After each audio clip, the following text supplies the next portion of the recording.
అందరికీ నమస్కారం. హౌరా జిల్లా 10 కిలోమీటర్లు నార్త్‌లో కలకత్తా ఉన్నది. కలకత్తా వెలుపల హుగ్లీ నది ఒడ్డున బేలూరు మఠం ఉన్నది. ఇది రామకృష్ణ మిషన్ యొక్క ప్రధాన మఠము. ఈ మఠము 1897లో స్థాపించబడినది. ఇది రామకృష్ణ పరమహంస గారిచే స్థాపించబడిన మఠము. స్వామి వివేకానంద రామకృష్ణ పరమహంస గారి శిష్యులలో ముఖ్యుడు.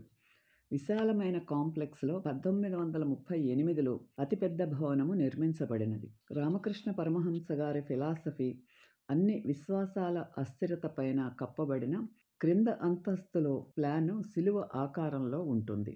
కిటికీలకు ముఘల్ భవనాలను గుర్తు చేసే తోరణాలు ఉన్నాయి.